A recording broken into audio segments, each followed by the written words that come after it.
देव नाम का व्यक्ति की शादी अरेंज मैरिज के तौर पर शालिनी से हुआ था। दोनों की शादी अरेंज मैरिज होने के कारण वे दोनों एक दूसरे को पहले से नहीं जानते थे। शादी के बाद दोनों एक दूसरे को जानने पहुंचाने का काम चालू हुआ। कुछ ही दिनों में दोनों एक दूसरे को अच्छी तरह से जल्दी पहचानने लगे थे।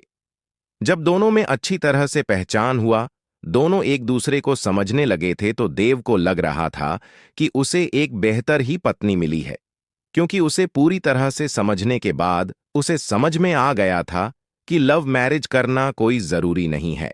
अरेंज मैरिज में भी अच्छी पत्नी मिल जाती है। दोनों की नई नई शादी हुई थी, इसी कारण से दोनों एक दूसरे को अच्छी तरह से समय देते थे। उसके बाद दोनों एक दूसरे के काम में हाथ बटाया करते थे। पति पत्नी दोनों में खूब ज्यादा प्यार होने लगा था। अब उसकी पत्नी भी देव को समझ गया था और उसे किसी भी प्रकार का कोई काम या किसी प्रकार की कोई सामान जरूरत पड़ने से पहले ही उसकी पत्नी उसे के सामने हाजिर कर देते थे।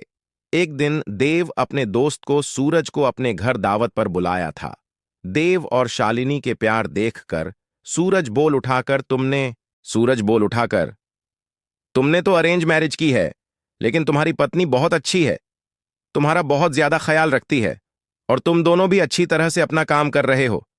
तुम्हारी पत्नी तो बहुत ज्यादा खूबसूरत है और हर काम में तुम्हारा बहुत ज्यादा ध्यान रखती है।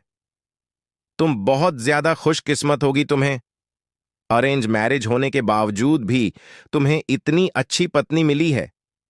एक दिन देव अपनी पत्नी से कहता है कि तुम जाकर तैयार हो जाओ, हम लोग कहीं घूमने जाने वाले हैं। हम लोगों को शादी की होगी, इतना दिन हो गया है। तुम्हारी पत्नी तो बहुत ज्यादा खूबसूरत है और हर काम में तुम्हारा बहुत ज्यादा ध्यान रखती है। तुम बहुत ज्यादा खुशकिस्मत होगी, तुम्हें अरेंज मैरिज होने के बावजूद भी तुम्हें इतनी अच्छी पत्नी मिली है। एक दिन देव अपनी पत्नी से कहता है कि तुम जाकर तैयार हो जाओ, हम लोग कहीं घूमने जाने वाले हैं।